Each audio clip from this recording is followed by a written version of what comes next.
코로나19로 숨진 사람의 시신은 신속히 화장하도록 하는 게 방역당국의 지침입니다. 그런데 이런 지침이 유족에게 상처를 주는 것은 물론 과학적인 근거 없이 세금을 낭비한다는 반발도 나오고 있습니다. 홍민기 기자가 취재했습니다.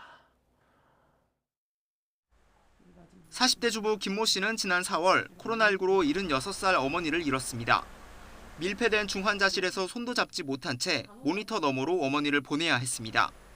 모니터로 보여주는 거예요. 그 방역복 이 부분 간호사가 들어가서 귀에다 대주고 마지막으로 할 말 있으면 하시라고 뭐 이러면. 사망 선고가 내려지자마자 담당 보건소는 방역당국 지침에 따라 장례를 치르기 전 먼저 시신을 화장하라고 권했습니다. 임종 한날 시신 수습과 화장, 장례까지 모두 치르면서 유족들은 큰 혼란을 겪었습니다.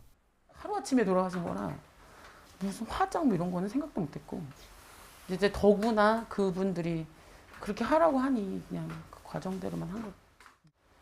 그게 되게 좀 한이 되죠. 뭔가 마무리를 못 해드린 것 같아서. 김 씨 어머니처럼 현행 감염병 예방법은 코로나19로 숨진 사람들의 시신을 화장만 할 수 있게 제한하고 있습니다. 방역당국은 또 장례 과정에서 감염을 막기 위해 시신을 신속하게 화장하는 것을 원칙으로 삼고 있습니다. 현재로서는 선화장 후 장례로 되어 있는 건 맞습니다. 법에 나와 있는 사항은 아니고요. 이건 이 지침에서만 행해지는 걸로. 하지만 의료계에선 이런 장례 지침이 과학적 근거가 없다고 지적합니다. 미국 질병통제예방센터는 코로나19 사망자의 바이러스가 일반 사람들에게 전파된다는 증거는 없다고 설명했습니다. 세계보건기구 WHO도 전염병 사망자를 반드시 화장해야 한다는 건 흔한 미신이며 옳지 않다고 강조했습니다.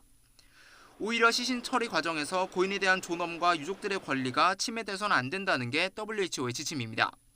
시신을 통해서 실제로 감염이 되거나 확산되거나 감염 사례가 과학적으로 전 세계에 보고된 사례 제가 아는 바대로도 없고 그에 대한 과학적 근거도 명확치 않아요. 코로나19 사망자 유족들에게 방호복 등 개인 보호구를 지급하는 데 쓰이는 이른바 전파 방지 비용에 대해서도 세금 낭비라는 지적이 나오고 있습니다. 시신을 통한 감염 우려에 과학적 근거가 없는 데다 WHO 장례 지침에 포함되지 않은 시신 밀봉 비닐, 안면 보호구까지 제공하고 있기 때문입니다. 지난해 4월부터 지난달까지 코로나19 사망자 1,900여 명에 대해 45억 원 넘는 돈이 이런 전파 방지 비용으로 지급된 것으로 나타났습니다. 화장 권고라는 것이 WHO나 CDC에서도 권고하고 있는 것은 아니어서 여기에 대한 전면 개정이 필요하다고 생각이 듭니다.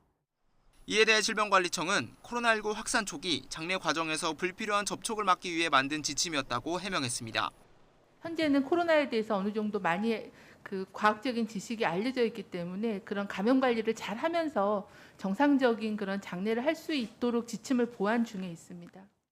방역당국은 장례 전문가들과 함께 시신 염습과 유족 참관 등 장례 절차 전반에 적용할 수칙을 개선해 발표할 예정입니다. YTN 홍민기입니다.